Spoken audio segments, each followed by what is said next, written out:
sa mga Pinoy dyan sa Thailand. Guten Morgen naman sa mga OFW sa Germany. Di ba maraming Pinoy all over the world? At good morning sa lahat ng mga kamisis natin at kapatid sa anumang panig ng mundo. Ito ang Face to Face with Ate Coring. Handa na ba kayo sa ating kwentuhan, kulitan at chismisan? Dugong banyaga pero dila at pusong Pinoy.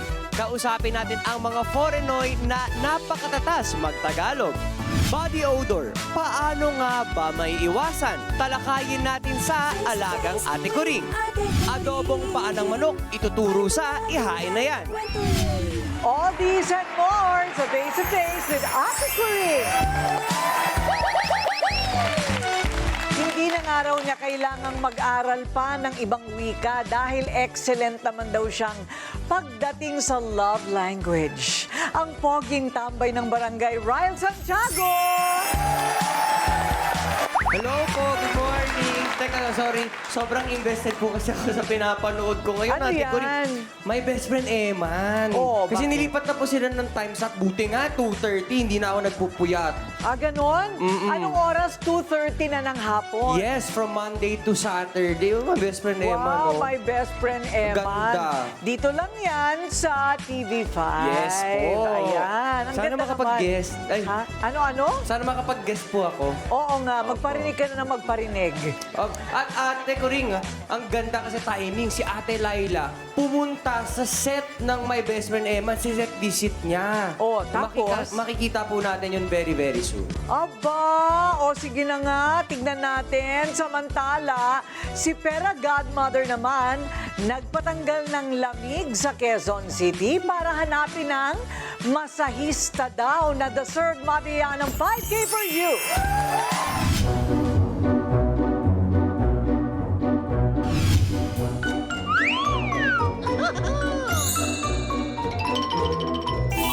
Nanay Wilma, ano sa palagay ninyo ang isa sa pinakamagandang pwedeng irigalo ng anak sa kanyang ina or ama?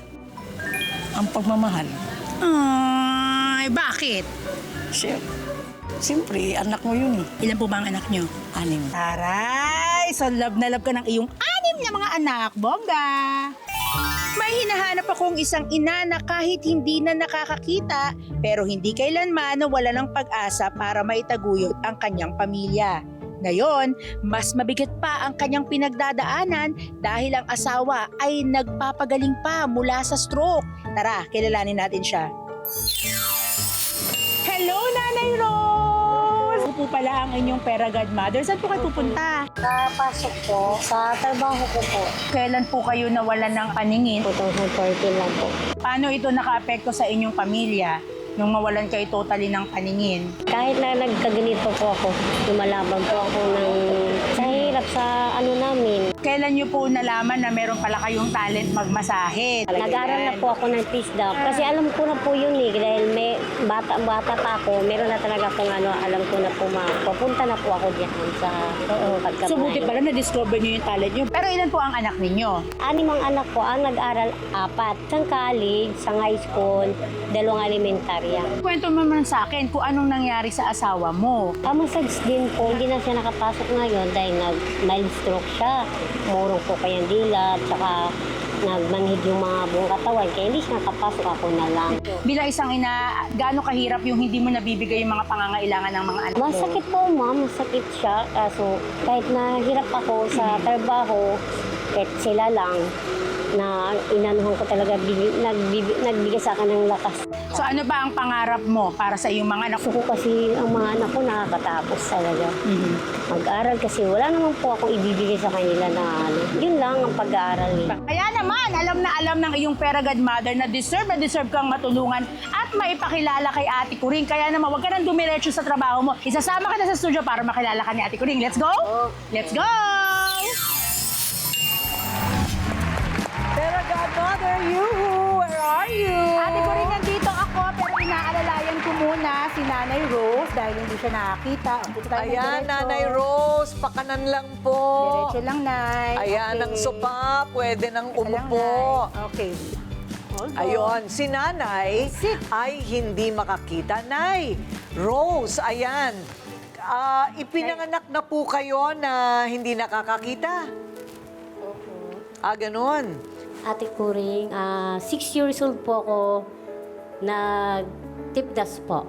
Umpisa. Tigdas. Opo. Ang tigdas pala talaga, pwedeng makabulag. Opo, nung pumunta po ako dito, 12 anyos, pinaano po ako ng mama ko, pinalaser po ako sa A. Rodriguez Hospital. Kaya lang, ang sabi ng doktor, pang-samantala lang mabubulag din siya hanggang pag tumanda. Ngayon, pero hindi na bumalik. Noong 2014, doon na po ako natuluyan po, nawalan. So, kumbaga parang, alam mo, di ba? Alam niya yung mga itsura. May asawa ka na noon, 2014. Opo, meron na po. Kasi 2001 po ako nag-asawa. Ayun. Paano namang nangyari na yung asawa mo bulag din? Nabulag siya, Ate Kore, 2010, nanganak po ako ng pang-apat kong lalaki. Bakit pareho ba yung kondisyon ninyo? Parang nagka-glaucoma yata. Glaucoma po yung sakit naman niya. Nagkataon. Nagkataon na pareho silang nabulag lang. Opo. Hindi naman kayo nagkita na talagang pareho na kayong bulag. Hindi po. Ay talagang iniatang ng Diyos, ano? Diba? Oo. Nasabi ko po sa sarili ko nung nabulag siya, siyempre parang sa looban ko, malas po ay hata ako sa akin. Pero... Parang nadama yung asawa ko dito. Tapos, hindi naman siguro. Ang dami naman din nagsabi sa akin na hindi. Kasi, Pero yung anak nyo, napapaaral nyo lahat. Opo, sinikapan ko talaga nga mag-aral sila kasi yun lang talagang tangi kong maibibigay. Kaya nga. Mabuti na lang pala, Ate Kuring, bago siya tuluyang mawalan ng paningin, marunong na talaga siyang magmasahe. Yun na talaga yung trabaho niya. At nagagamit pa rin hanggang Nag-aral ngayon. po ako 2007. Nagamit ko po yun. Para makatulong kahit paano, para makapag-date kayo ni Mister. 5K for you! Ayan. Ate Coy. Meron pang ibibigay si Ryle. Lakas Ayan. Marami po tayong rice mula sa ating mga kaibigan sa DNG Rice Trading. Salamat po. Wow, may bigas si Ate Rose. Maraming salamat po sa inyo.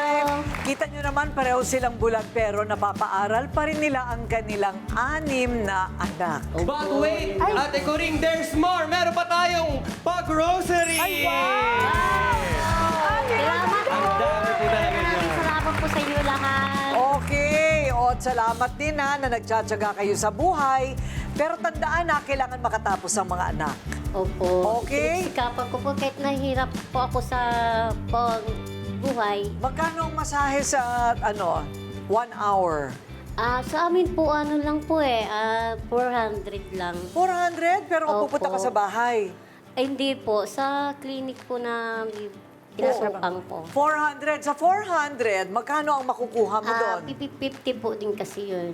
200 sa akin, 200 sa kanila. 200? 50%. Dapat mag-house to house ka na lang. Binibigyan natin ng mga 1,000 isang oras yun. Biro mo. Tawagan kita, ha? Opo. Ayan, okay. Saan ka naman mapapadpad? Nako, Ate Coring, ang iyong Pera Godmother ay patuloy pa rin sa pagtumbling dito sa buong Metro Manila para maghanap ng mga deserving mabiyayaan dito sa 5K for you. Ayan. Sa madilim na yugto ng buhay ni Rosalyn, pasasaan pa ba magliliwanag din ang kinabukasan ng pamilya niya? Parang itong mga content ng mga panauhin natin, masarap sa mata. Dahil ang mga AFAM na ito, matatas pang magtagalog kaysa sa inyo. Sila ang mga Forenoy. Dugong banyaga pero puso't dilang Pinoy na Pinoy.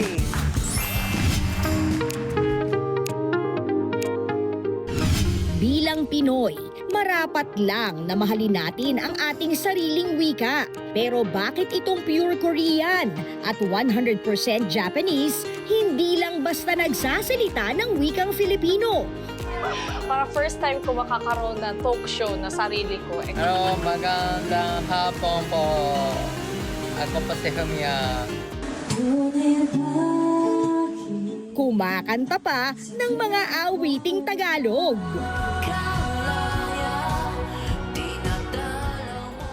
Ilan lang sina Sandra Jong at Fumia Sankay sa mga banyagang minahal ang kultura ng ating bansa, maging ang ating wika. Sila ang mga dugong banyagang may pusong Pinoy o mas kilala bilang Foreignoys. At kasama natin ngayon ang 7 years old pa lang ay nagpakapinay na siya. Hanggang naging dalagang Koreana ang ate translator Sandra Jong. Annyeonghaseyo. Hi po. At ang Hapones na dumayo lang dito para mag-aral ng Ingles. Ending, naging housemate pa sa isang programa. Ang Konichi Wonder Vlogger, Fumia Sankay. Okay, gaano katagal na kayo dito? Nagtatagalog ka na ba? Siyempre, konti lang po. Konti lang. Siyempre naman. Okay, teka ba? Sandali. Siyempre. Siyempre. Okay, siyempre. Gaano katagal ka na dito? Almost Almost 4 months? 5 years. 5 years. Yeah. 5 years. So, you are Japanese. Yes, I'm pure Japanese. Pure Japanese. And you look like a movie star. Talaga? Talaga, siyempre. Talaga? Siyempre, Salamat oo. po, salamat po. So, you went here to speak English. Yes. But you learned Tagalog better. Yeah. Yes? Yeah. Oh, okay. And ikaw naman, Sandra, Opo. Tagalog talaga. Yes po. Mas komportable pa ako sa Tagalog. Ay? Para mapatunayan na sila'y talagang Pilipino, sila ay magtatalumpati ng panatang makabayan. Kasama pa rin natin ang mga Foreignoy, Sandra and Fumia. Okay, so, paano ka natutong magtagalog? Nung bata pa po ako, nung 7 years old, pumunta na po ako dito sa Philippines para mag-aral po ng English dapat. So simula elementary, high school, college, dito rin po ako for good. Okay. And yung mga magulang mo, Pure Korean po sila, pero pabalik-balik lang po sila dito. bakit nagustuhan mo na dito sa Pilipinas? Actually, parang sobrang mabait po yung mga tao, hospitable po yung mga tao, yung pagkain sobrang masarap. Tapos ang dami pong magagandang island po dito sa Philippines. Cebu, Yes. Boracay, Palawan. And like, my passport say I'm Korean, but my memories say na Philippine talaga ako. Talaga? Oo nga, ano? So, but hindi mo rin syempre nakakalimutan ang Korean language. Yes po. Kasi I'm ate translator and I'm doing hosted po, kaya hanggang malahiyat yun, kailangan ko talaga mag-Korean. Oo, kailangan talaga mag-Korean. Oo, hindi ka ba naiinitan dito sa Pilipinas? Actually, I really love the summer season here in the Philippines. Kasi mas sanay pa ako sa mainit kaysa sa malamig. Ang lamig sa Korea. Sobra, ang tindi po Oo, talaga. Ang tindi. Oo. Oo, doon. Pero, I love Japan. Talaga? Yo, talaga. Where's favorite? Favorite Tokyo. Favorite Tokyo? Osaka. Wow. Salamat. I do not like Hiroshima. No. Pero, ikaw hindi ka naiinitan, obvious, kasi naka-jacket ka. Yeah, syempre. Kasi Oo. Japanese style, di ba? Oo nga. Alam mo, yung pagkapogi niya pang Pinoy, no? Oo. Salamat. Ano naman ang mga ansabi dyan? Ate ko rin ito, merong gustong tanungin si Richelle. Itanong mo na, dali. Gusto ko lang malaman sana kung ano pa sa Pilipinas ang gusto ninyong puntahan. Ang dami po kasing magagandang lugar, pero hindi pa ako nakapunta sa Siargao. Siargao? Yes, so I want to try there. And Dumaguete. Yes po, sobrang ganda po daw sabi ng mga friends ko po eh, kaya gusto ko talaga punta doon. Okay, ikaw naman, si Cindy. May tanong naman si Cindy. Ano pong pinakamagandang ugali ng Pinoy ang nagustuhan niyo po? Pinakamagandang ugali. Ugali, Pinoy, is they're happy, di ba? Always happy. That is, I like that. Siyempre ako, Japanese, so I like Japanese personality. Pero minsan, Japanese, too much serious, di ba? Serious. Too much trabaho, di ba? Trabaho. Oh, pero dito, kahit mahirap, happy, di ba? Correct. I like that. Nice Yeah. naman. O ikaw naman, saan mo pa gustong makarating na lugar? Actually, ako din, Siargao. Yeah. Kasama tayo. Siargao. Talaga? Let's go. Talaga? Let's go. Oh, it's very beautiful. Diba? And Dumaguete, the food, wow. Eh? Yes. And you learn how to do diving. You know diving? Yeah, you should see. Diving in Dumaguete. Very Dumaguete. beautiful. Okay. Eh. Ikaw naman, Ryan. Ate Coring, balita ko kasi kumakanta daw to si Sandra. Eh. Baka pwede naman pa-XP dyan. Experience! Pa-experience! Okay, teka muna. Huwag kayong alis dyan sa pagbabalik natin. Sa ating pagbabalik, pa-experience at tongue twister game. Kasama ang mga Forenoys, Sandra and Fumia. Ang pag-ibig na hinintay, puso ay nalumbay ng kahit tagal. Ngunit ngayon nandito na ikaw, 그대 하늘에서 주신 선물. 그대라서 감사해요. 날 행복하게 해주는 그대와 영원히. Ang galing naman. Wow! Kumakanta ka talaga. Yes po, yan po talaga yung gusto kong gawin dito sa Philippines. Wow! And then, ang ginagawa niya, tinatagalize niya yung Korean song, ginagawa niyang ano. Di ba? Ang Tagalog song ginagawang Korean. Korean, yes po. O, paano naman si Fumia? Siyempre! Fumia! Experience! Talaga? Let's go!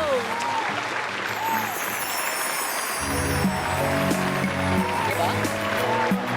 Nais ko'y makapiling ka muli. Nais ko'y mayakap kahit sa sandali. Kung nani oboeta kimi no subete ga omoide ni naru. Wow! Ang galing naman! O, ang mga Pornoys na ito, sina Sandra at Fumia. O, ayan. So, that's what you want to do, be a singer. Yes. Ah, wow! In the Philippines? Siyempre. Siyempre. Okay. Paano ang family niyo? What about your family? Hindi mo na nakikita? Nasa Japan sila. Japan. Yeah. Okay. And you are also in Korea, In Korea sila. po. Yes, pabalik-balik po sila. Okay. So, you like Filipino women? You have girlfriend already? Eto, wala ngayon po. Wala ngayon. Okay. Mama. Yeah. Ayun, parang parang pareho kayo, right? Si Itatay. Ha? Itatay. Oo, parang pareho kayo, ano? Kakanta diba? Itsumo kokoro e hoshizuka. Okay, what is the best advice sa lahat ng gustong matuto ng Tagalog? Kailangan may kausap ka parate, di ba? Yes po, actually, talagang kailangan may Filipino friend ka or girlfriend or boyfriend kailangan kasi para mas mabilis ka ma-catch up ng mga Tagalog. Ganun ba yun? Tama. So, Siyempre. nakailang girlfriend ka na? Ay, Ilan na? Ilan? How many girlfriends na? Unit finger. no. No. Siyempre, One lang? Oh, okay. Diba? Ikaw naman, Sandra. Yung Philippine. Ilan na yung naging boyfriend mo dito? Dito.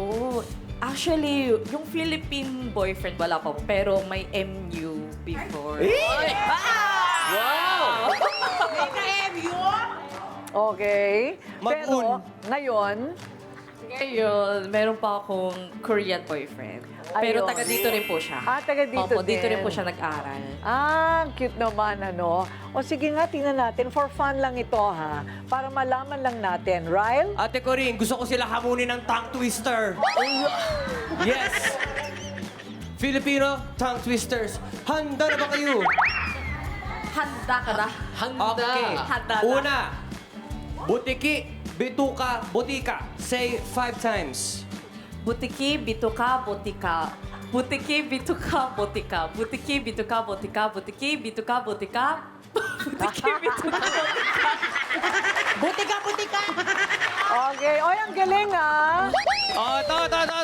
Pahirapan natin lalo. Kabilugan ng buwan, buwan ng kabilugan. Kabilugan ng buwan, buwan ng kabilugan. Kabilugan ng buwan, buwan ng kabilugan. Kabilugan ng buwan, buwan ng kabilugan. Kabilugan ng buwan, buwan ng kabilugan. Kabilugan Sabi mo kapit! Galing. Okay. Last but not the least, meron pa. Sobrang dami. Okay. 77 puting tupa. pitong puting tupa. 70 puting tupa. 70 puting tupa. 70 puting tupa. 70 puting tupa. Pumiya. Okay. Okay, let's go. Okay. Pitong puting tupa. Pitong puting tupa. Pitong puting tupa. Pitong puting tupa. Pitong puting tupa. Kumakanta lang eh! Parang anime. Parang kumakanta lang! Rapper. Ang galing! Well, we're very happy to have you in the Philippines. And hope you stay here for a very long time. Maraming salamat po. Thank you. Salamat. Picture tayo dito. Ayan. Next na, body odor. Paano nga ba maiiwasan? Talakayin natin sa alagang Ate Kuring. Adobong paa ng manok. Ituturo sa ihain na yan. Agosto na pero parang summer pa rin. Tapos biglang uulan ang resulta. Ay, nako. Body odor. Paano ba ito maiiwasan? Alamin natin yan sa alagang Ate Kuring.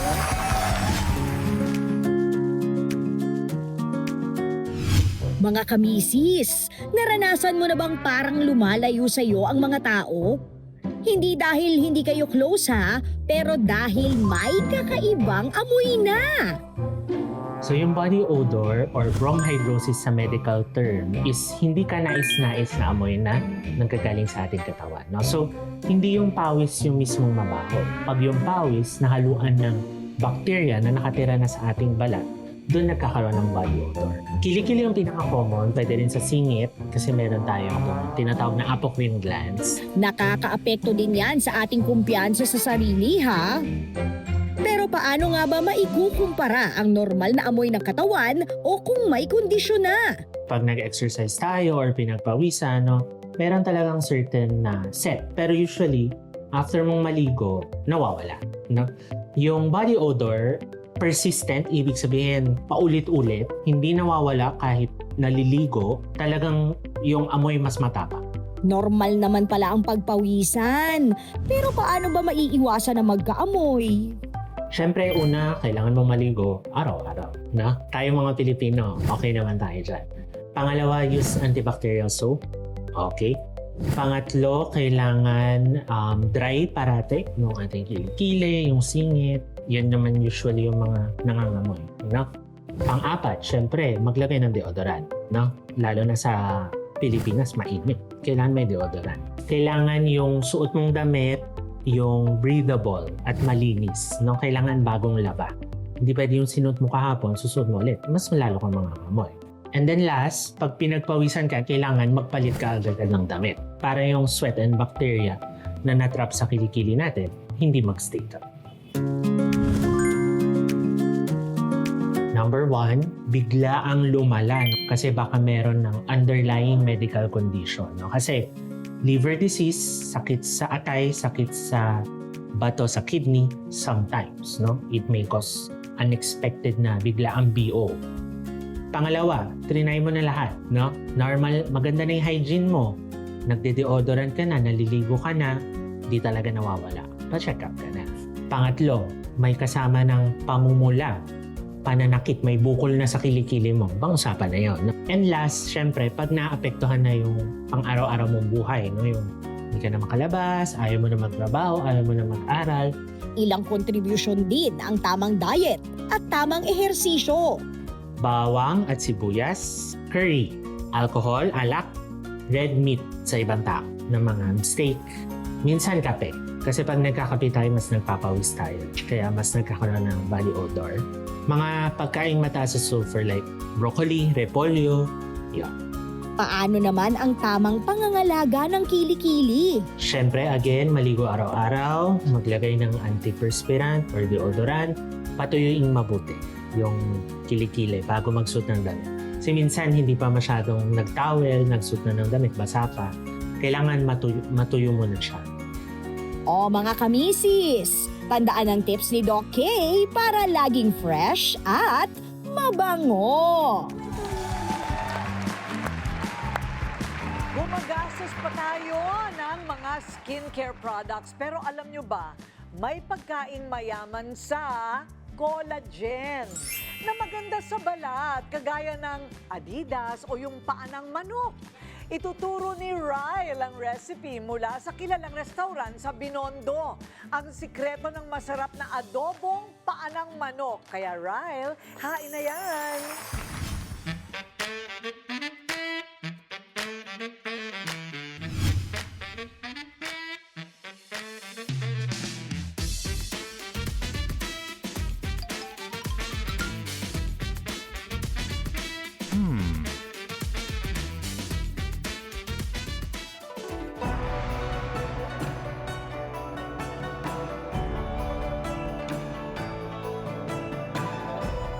Mga kamisis, nandito tayo sa isang legendary restaurant dito sa Pilipinas at nakaka-proud na lumilevel up tayo sa ihain na yan. At syempre, kasama natin, legendary din ang ating chef na si Chef Marvin. So Chef, nasan tayo?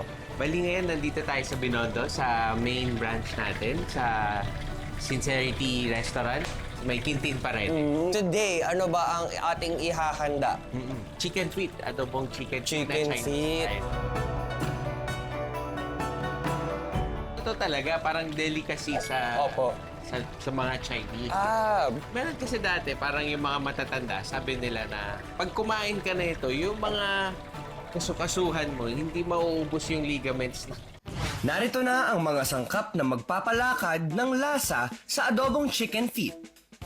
1 kilo ng chicken feet, 1 kutsara ng tausi, 2 kutsara ng oyster sauce, 1/4 tasa ng toyo, 1 kutsara ng tomato paste, 1 kutsaritang paminta, 2 kutsarang asukal, dahon ng laurel, sibuyas, bawang, tubig, at mantika.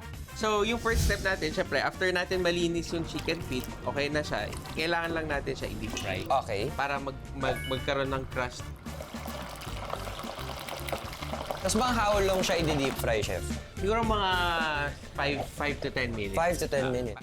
So, Chef, ano po ang kitchen diskarte natin sa pagpili ng tamang paa? So, bali sa chicken feet, so yan, puti siya. Wala siya yung parang color green or yellow, ganyan. Tapos, medyo may konting pink pa. Kumbagang puting-puti talaga yung Puting-puti balat talaga. niya. Isa pa is, hindi siya madulas. Ganun. Oo. Then after that, tsaka natin siya palalambutin. Okay. Kasi minsan, pagka pinalambot muna natin, pag hindi deep fry mo na siya, malaki yung chances na madurog yung chicken feet. So, palalambutin na natin siya. Okay. One way para mas mabilis yung pagpapalambot is i-pressure cook natin siya. Lagyan lang natin ng konting mantika yung pressure cooker para lang hindi mag-stick yung chicken feet natin doon sa pressure cooker. So, unang lalagay natin is yung bawang, pepper, saka itong tomato paste. Chef, paano kung wala namang tomato paste? Ano po pwede pamalit kung sakali? Kung walang tomato paste po, pwede naman tomato sauce. Medyo nasa ganun po yung ano. Pero the best talaga pag may paste. Opo. Lagay na po natin yung ating chicken feet. Then, lagay natin yung laurel leaves natin. Tsaka soy sauce. After natin siya gisahin, lagyan natin ng, kung may soup stock tayo or water. Chef, napansin ko, ito lang yung adobo na walang suka. Kasi more of sa Chinese, sweet tsaka savory yung lasa. Okay. Pwede na tayo maglagay ng konting sugar, oyster sauce. Yan. Chef, alam natin na medyo may kamahalan ang oyster sauce. So, ano pong pwede pamalit sa oyster sauce? Soy sauce natin. Soy sauce, okay na yun. Timplahan na lang po uli. I-adjust na lang po yung timpla. Okay. Opo. So, dagdagan na lang konti. Opo. After na yan, itong tausi naman po o yung black beans natin. Black beans. So, ano naman po yung na-add ng tausi na lasa? More of sa saltiness. Saltiness. No chicken feet natin.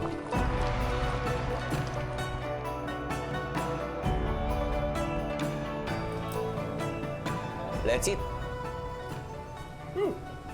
Kung malambot siya dahil na pressure cooker, yung alat niya ay tama lang. May sweetness. May sweetness nga. Pero hindi natin to pwede i-gatekeep. Kaya naman, Ate Lai, Ate Coring, kayo naman.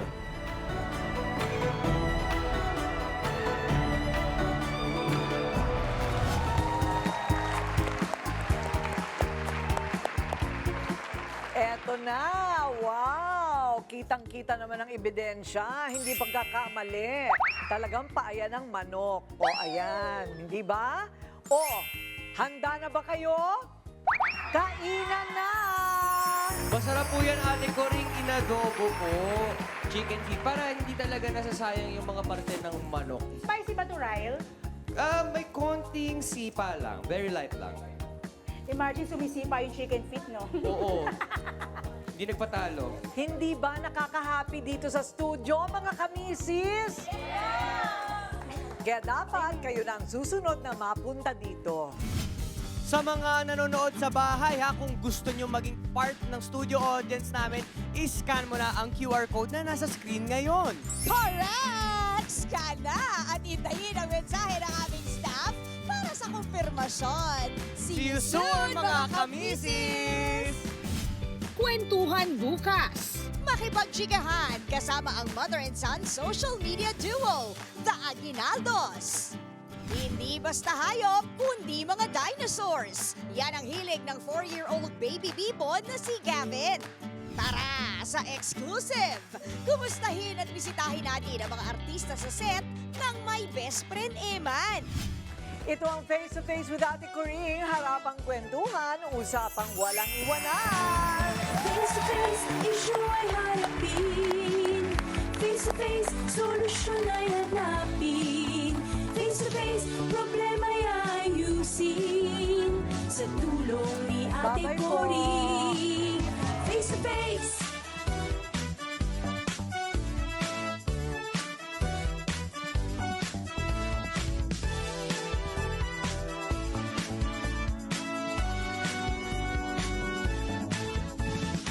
Sa buhay, minsan, problema'y di maiwasan.